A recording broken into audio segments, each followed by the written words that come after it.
네, 할렐루야. 오늘 수요예배 참석하신 우리 성도 여러분들 진심으로 환영하고요.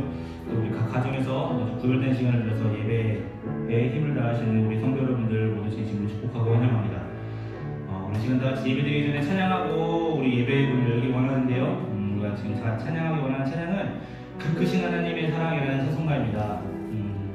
제가 이 찬송가를 정말 좋아하는 이유는 이 찬송가 3절에 보면 이렇게 고백하고 있어요. 하늘을 두루마리 삼고 바다를 먹물 삼아도 한없는 하나님의 사랑 다 기록할 수 없겠네 라고 고백하고 있는 찬송가인데요.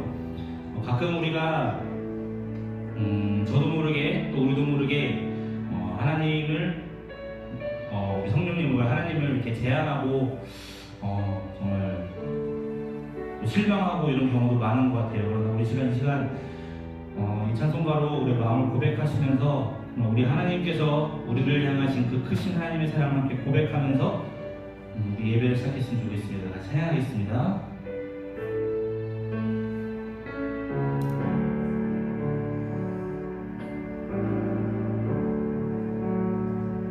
그 크신 하나님의 사랑 말로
그 소리 외쳐 울어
같이 박수 치시면서 찬양하세 찬양하세 함께 소리 높여 찬양 드리세 찬양하세 찬양하세 찬양하세 함께 소리 높여 찬양 부를까요 찬양하세 찬양하세 찬양하세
다 함께 기도드리겠습니다. 하나님 아버지 감사합니다. 우리에게 삶을 허락하시고 이 땅에서 가족과 함께 성도들과 함께 살아갈 수 있게 하시니 감사합니다. 어려운 상황 가운데로 그래도 하나님께서 주신 기쁨으로 고난과 힘든 상황과 모든 것이 우리의 뜻대로 되지 않는 가운데서도 우리에게 희망과 소망과 다시 회복시켜 주실 약속을 기대하며 갑니다. 모든 것이 하나님의 때에 이루어 주실 줄 믿습니다. 우리와 함께하여 주시옵소서. 우리를 은혜가 풍성한 길로 인도하여 주시옵소서. 굳게 믿지 아니하면 굳게 서지 못하는 시대에 살고 있는 우리들입니다. 우리의 죄악을 통하여 주시고 우리를 주님의 보혈의 피로 깨끗게 하여 주시옵소서. 4대의 비전을 가지고 기도하며 나아가는 우리 세무하는 교회를 축복하시고 3대가 함께 신앙생활을 하며 생활하는 것이 얼마나 어려운 것인지 잘 알고 있습니다. 믿음을 계승해 나가기가 얼마나 어려운지 잘 알고 있습니다. 먼저 우리 믿는 부모들의 삶을 통하여 선뿌리를 끊어주시고 자녀들에게 믿음을 전수하게 하시고 자녀들을 통하여 하나님의 놀라운 은혜의 강물을 바라보게 하여 주시옵소서. 교민 사회와 그리고 필리핀, 동남아 그리고 세계 성교를 꿈꾸며 모든 역사 우리의 기도를 통하여 이루어 주실 줄 믿습니다. 간절히 바라고 원합니다. 아버지 하나님 그리고 목사님과 사모님 간극케 하여 주시고 이 단에서 말씀 전하실 때에 그 말씀이 참 능력 있게 하시고 성령 하나님께서 함께하여 주시고 그 말씀의 강물이 흘러넘쳐 이 세부를 적시고 이 필리핀을 적시고 또 세계를 적시는 놀라운 역사 있게 하여 주시옵소서. 윤원 목사님과 또 전도사님 가정에 대한 함께 하시고 또 말씀 전하실 우리 김용철 전도사님 말씀 위에 성령 하나님께서 함께 하시고 붙잡아 주시고 말씀을 선포하실 때에 그 말씀이 하나님 말씀이 되게 하시고 듣는 저희들에게는 그 말씀이 살아 숨쉬는 말씀이 되게 하시고 그 말씀을 듣고 깨닫고 우리의 삶이 변화되고 때를 얻든지 못 얻든지 우리가 세상에 나가서 그 말씀을 전하고 전도의 사명을 감당하는 주님의 귀한 백성들이 다 되게 하여 주시옵소서. 예배 처음 시간부터 마치는 시간까지 하나님께서 함께하여 주실 줄 믿사오며 예수님 이름으로 기도드립니다.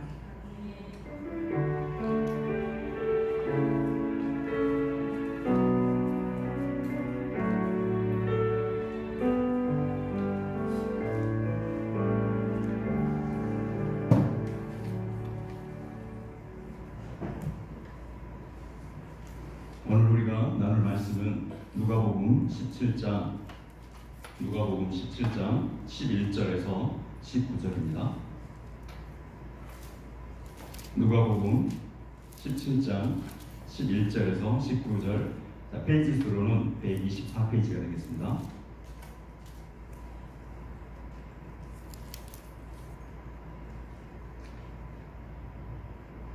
우리 다 찾으셨으면 우리 한 목소리로 우리 동독하도록 하시겠습니다.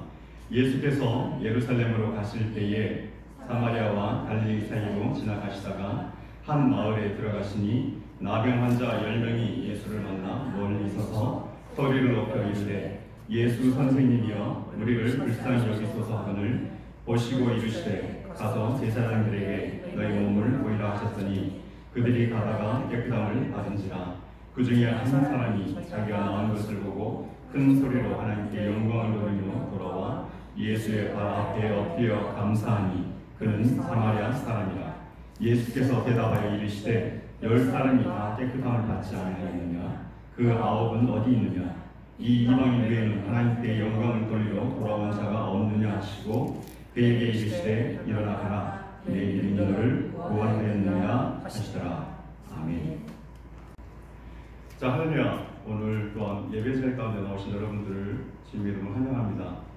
힘들고 어려울수록 또 주님이 허락하신 그 은혜의 자리가 있다고 확신합니다.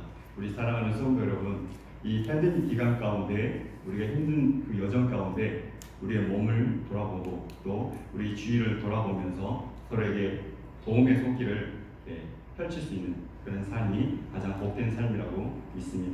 이 시간 우리가 나눌 말씀은 누가복음에 대한 내용입니다. 누가복음은 저자의 이름은 누가입니다. 사도행전을 지은 저자로도 알려져 있습니다. 누가복음의 저자인 이 누가는 우리가 알다시피 이방인입니다. 태생이 이방인이고 또한 그는 사도 바울의 조력자로서도 우리가 알고 있습니다. 우리가 이 누가복음을 볼 때에 여러 가지 특징적인 주제가 있는데 몇 가지를 보게 되면 누가복음은 보편성입니다. 즉 하나님의 그 계획 가운데 이방인들도 포함되어 있다는 것입니다.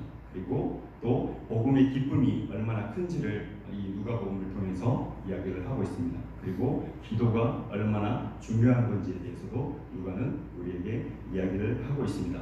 오늘 내용 17장의 11절에서 19절 이 내용은 예수님께서 갈릴리와 사마리아를 지나시다가 그 여정 가운데 나병 환자 10명을 만나면서 시작하게 됩니다. 우리가 11절에서 13절을 보게 되면은 예수님께서 그 갈릴리와 사마리아를 지나가실 때 그 한 마을에서 나병 환자 10명이 예수를 만나 멀리 서서 소리를 부릅니다. 우리를 불쌍히 여기달라고 소리를 지릅니다. 그때 이 말씀을 읽으면서 저는 이런 궁금한 점을 생각하게 되었습니다. 이들이 예수님께 나올 때, 이들이 예수님께 부르짖을 때 어떠한 마음과 어떠한 상태로 나왔을까 라는 생각이었습니다. 어떤 사람은 소문에 듣기를 예수님께서 못 고치는 병이 없다더라, 신통한 능력을 가지고 있더라는 그런 소문을 가지고 예수님께 나아올 수도 있고요.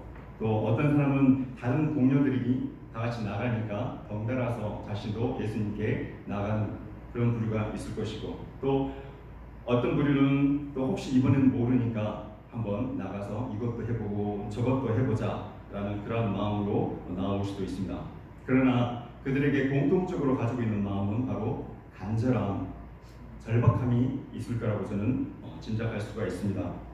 이러한 간절함과 절박함 가운데도 두 가지로 나눌 수 있는데, 그거는 세상의 따가운 시선과 또 육체적인 고통에 의해서 그 절박함의 징계로 나올 수도 있겠고요. 또 한 가지는 예수 그리스도만이 나의 고통과 나의 구원을 이루어 주실 수 있는 분이라는 그 확신과 그 믿음을 가지고 나온 그 절박함이 있을 수가 있습니다.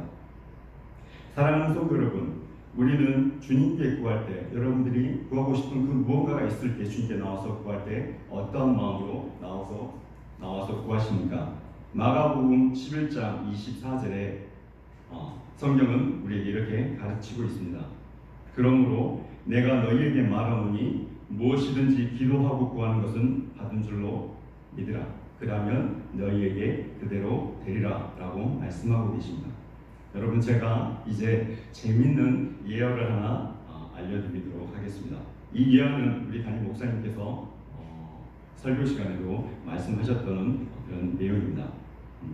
제가 이 예언을 이야기한다고 하니까 우리 전철 본사가 많이 사용되는 예화다, 식상하다 그런 이야기를 주었지만 제가 또 마땅히 생각나는 예화도 없고, 또 제가 이 예화를 읽어보고 곱씹어 보니까 또 이게 보통 재미있는 예화가 아니더라고요. 그래서 여러분이 잘 아는 내용이지만 제가 이 시간 우리가 다시 한번 나누시면서 이 부분에 대해서 한번 다시 생각을 해보도록 하겠습니다. 자, 서울 한복판에 교회가 있었습니다. 그 교회 건너편에 갑자기 요상한 술집이 하나 들어왔습니다. 야리꾸리한 옷을 입고 입은 여인들이 앞에서 호객행위를 하며 많은 사람들을 술집으로 이끌어들입니다. 그러한 모습을 보고 신실한 교인들이 아주 못마땅하게 생각을 합니다. 그래서 그들이 모여서 예배를 드리는 모든 시간들마다 그렇게 기도를 합니다. 하나님, 저 술집이 문을 닫게 해주십시오. 좀 노골적으로 이야기하면 저 술집이 망하게 해주십시오 라고 기도를 매일 드렸습니다. 근데 기적적으로 거짓말같이 어느 날 그 술집이 불이 나서 그 술집이 망하게 됩니다. 낙담하고 있는 술집 주인에게 이상한 소문이 들립니다. 너의 술집이 망한 이유가 뭔지 아니? 바로 너의 건너편에 있는 저 교회의 교인들이 모일 때마다 너의 술집이 망하기를, 너의 술집이 문 닫기를 그렇게 모여서 기도를 했다고 하더라. 이 소식을 접한 주인은 당장 법원으로 뛰어가서 재판장에게 그 교인들을 고발합니다.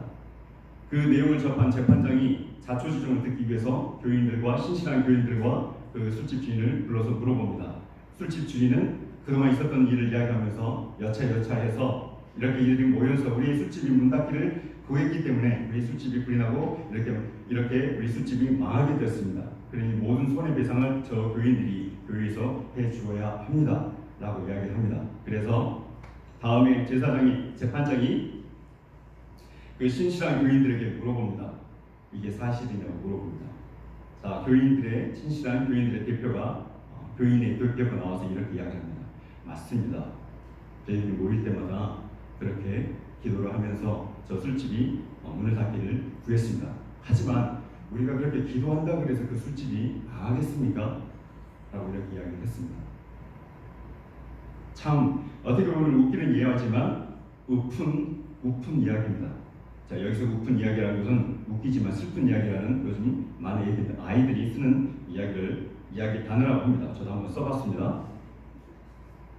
여러분, 저희가 이 이야기를 하면서도 많이 웃을 수 없는 이유가 있습니다. 그거는 그 예언에서 나오는 그 교인들, 신실하신 교인들이 혹시 내가 아닐까 라는 여기에 찔림이 있기 때문에 우리가 크게 웃을 수가 없습니다. 자, 저는 이런 재밌는 예화를 보게 되면 항상 이런 예화를 보게 되면 제 입꼬리가 이렇게 살짝 올라갑니다. 읽으면서. 그리고 마지막에는 항상 피식하고 한번 웃습니다. 썩소라고 이야기를 하던데 저는 피식하고 웃습니다. 그리고 한참을 들여다봅니다. 우리 교회는 이런 분들이 누가 있는가 하고 생각을 합니다. 누가 이런 분들이 있을까 우리 교회에는. 항상 보면은 목사님의 번면하는 설교와 또 하나님 목사님의 어떤 잘못을 깨달아야 하는 그 설교를 들을 때마다 머릿속에서 항상 여러 장로님들과 또 집사님들의 모습이 이렇게 스쳐 지나가는 분들이 계실 겁니다. 계시죠? 여기도 계신가요? 그런 분들이 가장 먼저 회개하면 그 교회는 미래가 밝다고 다들 이야기를 합니다. 자, 성도 여러분, 그리스도인으로서 믿음이 없다는 것은 정말 서글픈 이야기입니다. 교회를 나오고 주님을 믿는다고 고백을 하면서도 마음 한쪽에 주님을 향한 구원에 대한 확신이 없다는 것. 목사님을 통해서 선포되어지는 그 말씀 가운데 찔림으로 우리에게 다가오지 않고 그 말씀으로 인해 우리의 삶이 변화되지 않는데 그때가 가장 기독교인으로서 그리스도인으로서 많은 회의감을 느끼게 됩니다. 이런 분들에게 가장 필요한 것은 무엇보다도 우선 예수님을 인격적으로 만나는 것이 필요하다고 생각이 됩니다. 그래서 내가 듣는 이 말씀들이 우리의 삶에서 살아 움직이고 또한 그런 예수님과 함께하는 삶이 우리를 그리스도인으로 세상과 구별할 수 있다는 그런 확신을 가지고 나아가는 것이 중요합니다. 우리의 이러한 믿음의 고백이 있는지 돌아보아야 합니다. 우리가 두 번째 14절에서 16절을 보게 되면 예수님께서 보시면서 그들에게 이렇게 이야기하십니다. 가서 제사장들에게 너희의 몸을 보이라. 그리고 그들이 간 도중에 깨끗함을 받게 됩니다. 그러면서 그 중에 한 명이 예수님께 돌아와서 감사와 영광을 하나님께 올려드리는 것들을 볼 수가 있습니다. 근데 그 돌아온 한 사람은 사마리아인입니다. 유대인들이 종교적으로 멸시하던 이방인입니다. 하나님 앞에 감사와 영광을 돌리기 위해서 돌아온 사람은 유대인들이 아니라 바로 그들이 멸시했던 이방인들이 돌아와서 하나님께 감사와 영광을 돌리는 것을 우리가 볼 수가 있습니다. 왜 그 사람만 돌아왔을까요? 나머지 9명도 다 같이 하나님께 부르짖으며 그들에게 그 고통 가운데 간절함으로 나와서 주님께 부르짖었을 터인데 왜 그들은 돌아와서 다 같이 하나님께 감사와 영광을 돌리지 않았을까요? 그것은 참 기쁨과 그 감사는 주님을 향한 참 믿음에서 나오기 때문입니다. 앞에서 언급한 것처럼 나의 간절함이, 절박함이 어떠한 마음으로 나아왔는지에 따라서 내가 감사를 드리는 대상이 달라질 수가 있는 겁니다. 내가 예수님에 대한 확실한 믿음으로 나와 있는지, 아니면 세상의 유익과 눈앞의 필요를 채우기 위해서 나와 있는지, 그거에 따라서 내가 감사를 드리는 대상이 언제든지 바뀔 수가 있음을 알 수가 있습니다. 동일한 간절함으로 나왔지만 예수님을 향한 믿음과 확신으로 나온 자들은 그 감사와 영광을 하나님께 올려드립니다.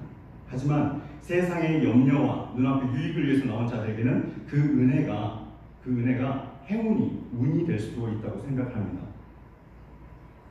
따라서 믿음으로 나왔는지 아니면 세상의 절박함으로 나왔는지는 하나님 앞에 어떻게 영광을 돌릴 수 있는지를 나타낼 수 있는 그런 족도가 됩니다. 그렇다면 참 믿음은 무엇일까요? 참 믿음은 또 어떻게 알아볼 수 있는 것입니까? 얼마 전에 제가 주방에서 우리 집사님들과 천국 이야기를 하다가 이런 이야기를 꺼낸 적이 있습니다. 만약 우리가 예수님 앞에 서 있을 때 또 천국에 들어가는 기준이 우리의 믿음이 기준이 된다 하면 참 격려 무대가 있었으면 좋겠다 라는 농담을 한 적이 있습니다. 무슨 말이냐면요, 장로님과 권사님들은 이쪽으로, 교회 생활 10년 이상 이쪽으로, 교회 활동을 많이 하신 분이 이쪽으로, 이렇게 해서 순서적으로 들어가게 해주면 참 좋겠다라는 농담을 한 적이 있습니다. 여러분, 말이 된다고 생각하십니까? 정말 이렇게 돼도 여러분 괜찮으시겠습니까? 당연히 말이 안 됩니다. 근데 저와 여러분들의 많은 분들이 우리가 공공연하게 그렇게 생각을 하고 계시는 거, 그거 알고 계셨습니까? 내가 신앙의 경력이 얼마인데, 내가 선교와 봉사 가운데 얼마나 많은 노력을 하였는데, 내가 학생들을 가르치며 찬양으로 얼마나 많은 헌신을 하였는데, 내가 저 사람보다는, 내가 다른 사람보다는 더 좋은 믿음을 가지고 있지 않느냐라고 판단하면서 감사하게도 다른 사람의 믿음까지도 측정해 주시는 분들이 많이 있습니다. 그렇습니까? 믿음은 이렇게 우리 마음대로 판단하고 또 측정할 수 있는 건가요? 하지만 말씀에 믿음은 우리가 행한 그 일들의 양으로 드러나지를 않습니다. 내가 교회에서 내 사회생활을 하면서 내가 어떤 일을 했고 어떤 직분을 가지고 있다고 해서 그 믿음을 측정할 수 있는 일이 아닌 것입니다. 그렇다고 우리의 마음의 감정적인 표현들을 통하여서도 그 사람이 믿음이 좋다고 이야기할 수도 없는 것입니다. 부흥회 때나 말씀의 집회 때 내가 눈물을 흘리면서 하나님께 큰 소리로 기도를 드렸다고 해서 그 사람의 믿음이 좋다고 판단할 수도 없는 것입니다.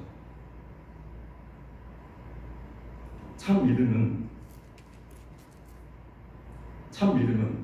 바로 하나님의 말씀을 듣고 순종함으로 그 삶 가운데 성령의 열매를 맺힌 것을 보고 판단할 수가 있습니다. 맺혀진 열매를 보고 그 사람의 믿음을 알 수가 있다는 것입니다. 갈라디아서 5장 22절에서는 성령의 열매에 대해서 이렇게 말합니다. 그러나 성령의 열매는 사랑과 기쁨과 평안과 오래 참음과 자비와 착함과 성실과 온유와 절제입니다. 이런 것들을 금지할 율법이 없습니다라고 이야기를 하고 있습니다. 우리는 이러한 성령의 열매를 통하여서 우리의 믿음을 확인할 수가 있는 것입니다. 더 쉽게 이야기하자면 참 믿음은 나의 신앙 경력이 얼마인지, 봉사 경력이 얼마인지가 아니라 헌금 내역이 어떻게 되는지가 아니라 하나님을 향한 지금 나의 상태가 어떠한지에 따라서 결정이 나는 겁니다. 내가 지금 어떠한 모습으로 무슨 열매를 맺고 있는지를 보시면 여러분들의 믿음을 여러분 스스로가 측정할 수 있는 것입니다. 제가 또 이렇게 말씀드리면 또 이렇게 적용하시는 분들 계시더라고요. 그렇지, 헌금 생활 잘한다고 또 선교와 봉사를 열심히 한다고 믿음이 좋은 건 아니지, 마음이 중요한 거지, 이렇게 말씀하시는 분들 꼭 계시더라고요. 제가 이렇게 말씀드리는 요지는 우리가 선교와 구제와 헌금 생활을 하는 것은 우리가 하늘에 상급을 쌓는 것입니다. 하지만 우리가 이렇게 하나님께 하늘에 상급을 쌓는 이 행위가 우리의 열정과 노력과 의지로만 행해진다면 이 행위가 그렇게 오해하지 못한다는 것을 말씀드리고 싶은 것입니다. 하나님을 향한 사랑과 그와 동행하는 참 믿음의 삶을 통해서만이 그 행위를 통해서 맺어지는 열매가 바로 성교이고 구제이고 헌금생활인 것입니다. 하나님과 함께하는 그 삶, 하나님이 주신 그 기쁨과 감사함으로 그 행위가 이루어지지 않는다면 결국에는 언젠가는 폭발하게 되어 있습니다.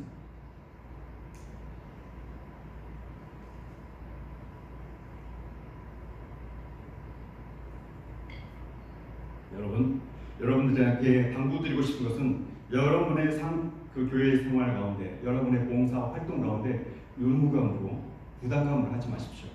하나님이 주시는 그 기쁨과 그 감사함으로 하셔야 합니다. 여러분 탕자의 비유를 아십니까?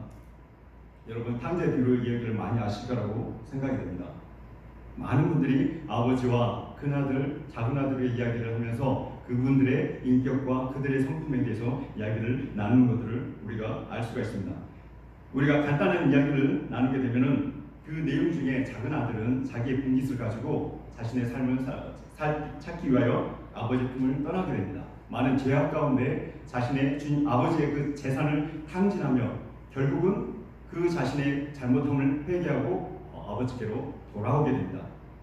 멀리서 바라본 아버지는 그 자녀를, 그 둘째 아들을 사랑하는 마음으로 달려나가 그 아들을 안아주고 그에게 좋은 옷을 입히고 금 가락지를 끼워주고 그리고 그를 위하여 살찐 송아지를 잡아서 큰 잔치를 베풀어 줍니다. 밭에서 일하다가 돌아온 큰 아들은 그러한 모습들을 종을 통해 듣고 나서 화를 냅니다. 그리고 들어가기를 보면은 아버지께 자신의 그 섭섭함을 이야기합니다. 왜 그럴까요? 왜 큰 아들은 아버지와 같은 마음이 없을까요? 만약 큰 아들이 아버지의 마음과 동일한 마음을 가지고 있었다면 분명 아버지처럼 그 돌아온 동생을 안아주며 입맞추며 위로하셨을 것입니다. 하지만 그렇게 하지 않은 이유는 그 많은 시간 동안 아버지와 함께했던 그 오랜 시간 동안 동행했던 그 오랜 시간이 기쁨이 아니라 의무감과 부담감이었기 때문입니다. 하나님과 함께하는 시간이 아버지와 함께하는 시간이 부담감이고 의무감이었다 하면 그 삶은 얼마나 불쌍한 삶인지 한번 생각해 보십시오. 그러한 아버지와 함께하는 삶이 동행함이 기쁨이요 참 진리임을 깨닫지 못한 큰 아들은 그 삶이 피폐하였고 부담스러웠고 의무적이었던 것입니다. 그래서 자신의 섭섭함을 아버지에게 이야기하면서 마침내 그 자신의 감정이 폭발하게 된 것입니다. 교회 내에서도 이런 큰아들을 많이 볼 수가 있습니다. 다시 말씀드리지만 우리의 삶이, 우리의 믿음 생활이 하나님과 함께하는 기쁨과 감사가 아닌 우리의 의무와 의무적으로 이렇게 행해지는 것들, 나의 직분을 위해서, 나의 평판을 위해서 내가 그렇게 의무적으로 우리의 삶을, 믿음 생활을 포장하며 살았다 하면 언젠가는 그 삶이 폭발한다는 것을 여러분 명심하시길 바랍니다. 어떻게 보면 큰 아들, 부담감과 의무감으로 살았을 그 큰 아들이 정말 불쌍하게 느껴집니다. 자, 부담감이라는 말이 나와서 말씀드리지만 저도 그런 감정이, 부담감이 어떠한 거라는 저는 잘 알고 있습니다. 자, 우리 교회에 행사가 있습니다. 부흥회나 모든 행사 가운데 그 행사가 끝나면 항상 우리의 식사의 자리가 있습니다. 그 식사의 자리를 보게 되면 항상 두 개로 나눠요. 한쪽 자리, 목사님들과 부흥 강사님들의 자리, 한쪽은 젊은 집사님들의 자리입니다.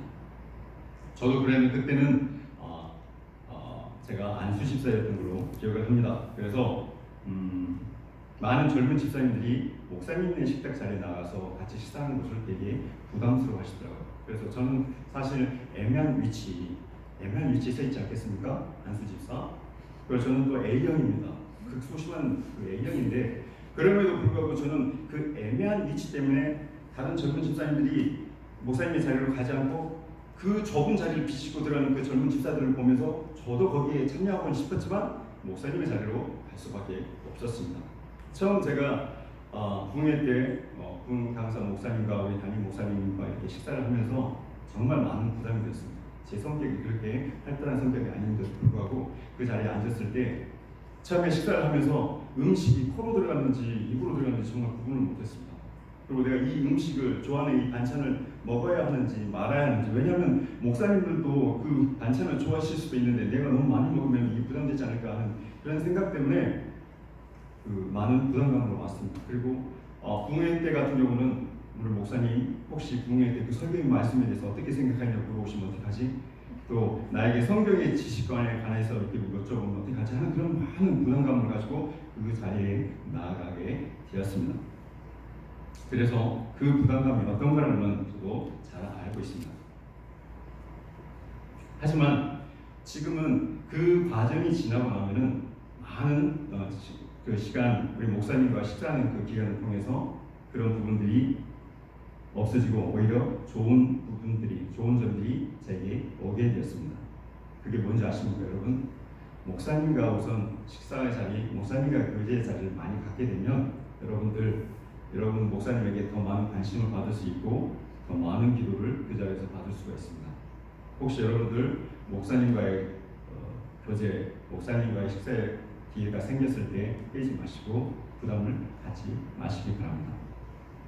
사랑하는 성도 여러분, 혹시 지금 여러분의 우리 예배와 또 하나님과 동행하는 삶이 부담되시고 의무감으로 다가오십니까? 이때가 바로 우리의 마음을 돌이킬 때입니다.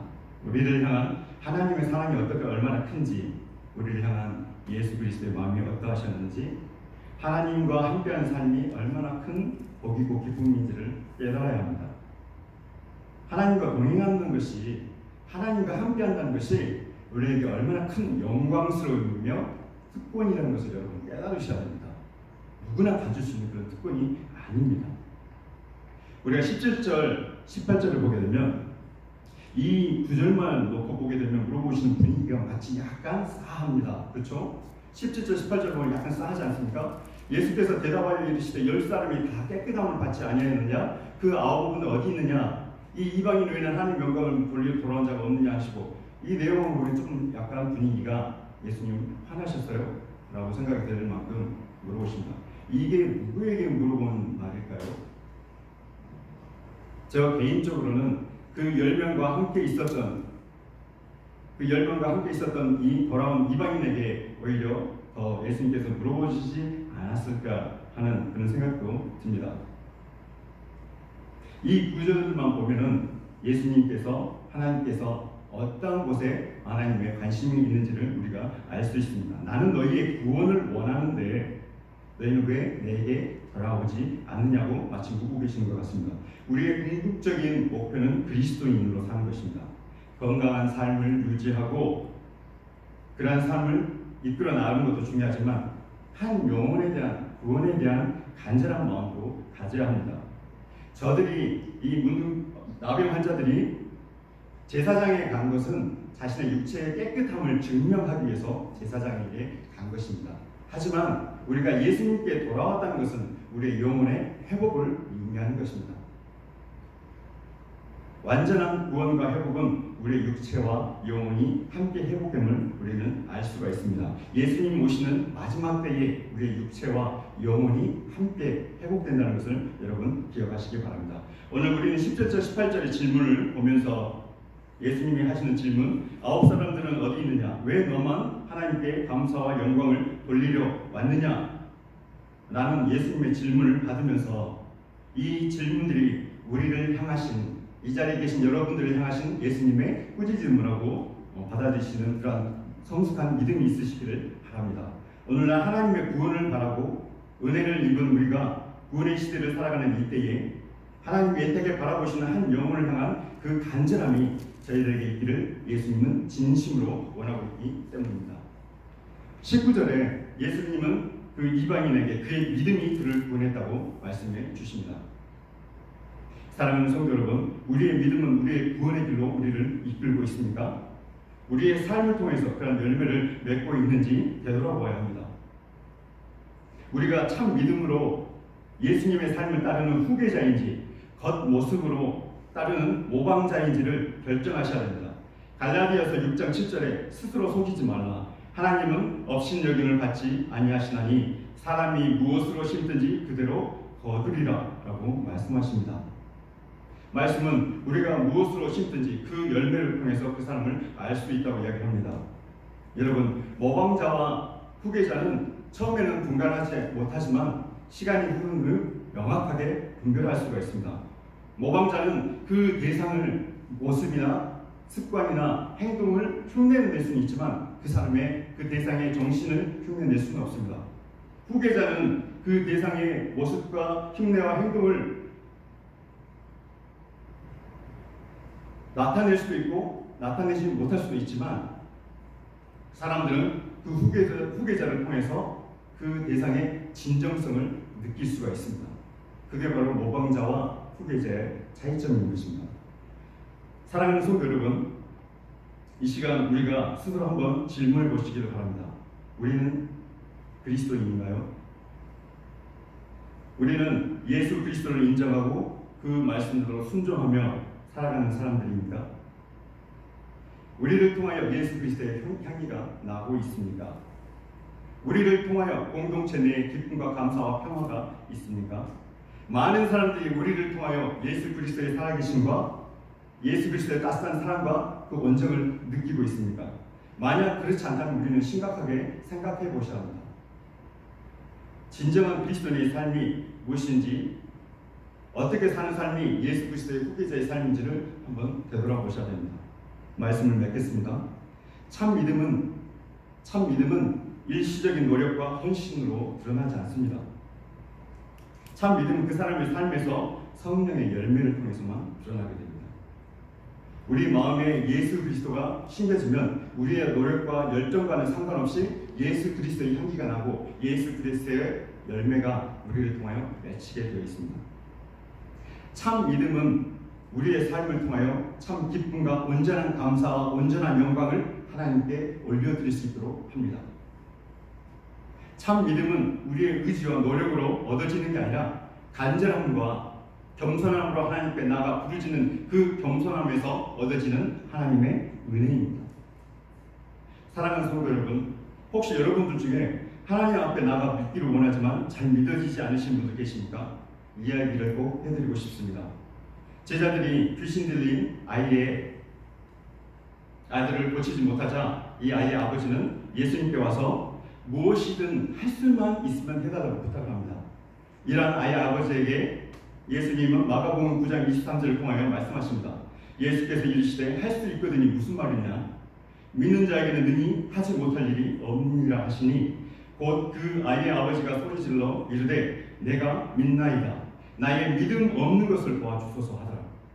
이 아버지의 부르짖음은 자신의 아이의 생명을 구한 것이겠지만 더불어 자신의 믿음 없음도 고침을 받았다는 것을 우리가 확인할 수가 있습니다.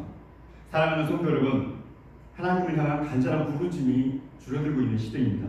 너무도 많은 세상의 염려와 걱정, 수고와 노력으로 인해서 우리가 나아가야 할 길을 잃어버리고 있습니다. 지금의 이 팬데믹 기간이 우리의 마지막 기회일지도 모릅니다. 아니, 마지막 기회라고 생각하시고 예수님께 돌이켜야 합니다. 세상의 분주함과 해야 할 많은 일들 때문에 소홀했던 하나님과의 시간을 돌이키십시오. 하나님과의 관계를 회복시키십시오. 이 팬데믹 기간이 그러한 절호의 기회라고 확신합니다. 코로나 바이러스로 인해서 많은 제한들이 있지만 오히려 이 기한들을 통해서 하나님과 동행하는데 가장 좋은 시기라고 믿습니다. 여러분, 이 시기를 그냥 흘러보내지 않으시기를 간절히 당부드립니다. 그래서 우리에게 주어진 어려운 상황과 환경 가운데서 우리를 향하신 하나님의 마음을 깨달음으로 말미암아 우리의 참 믿음의 삶을 회복하는 저와 여러분 되시기를 간절히 원합니다. 우리 다 같이 찬양을 드리도록 하겠습니다. 하나님 아버지의 마음,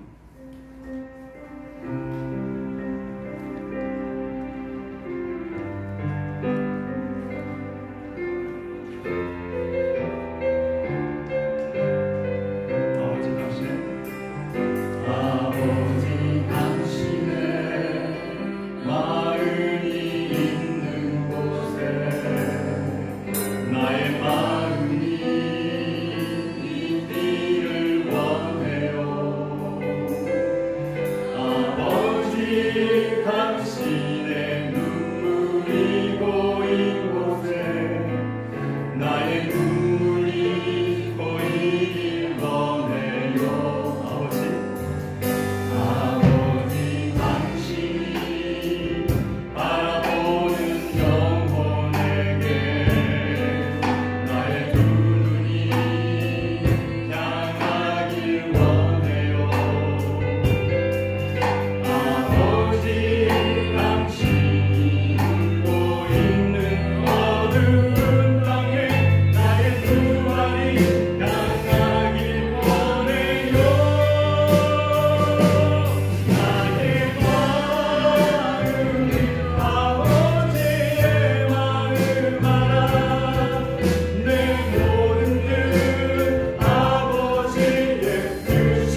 감사합니다. 우리에게 주어진 하나님의 그 은혜가 풍성하심을 하나님 앞에 고백드립니다.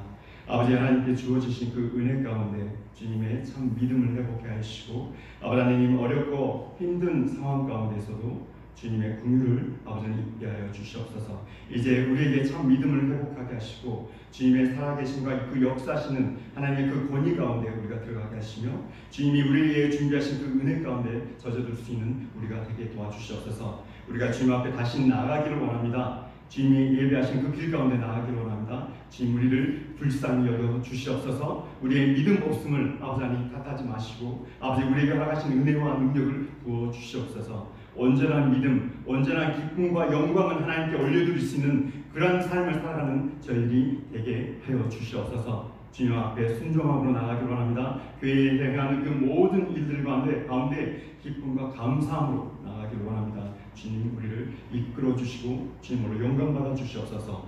감사드리며 살아계신 예수님의 이름으로 기도드렸습니다. 아멘.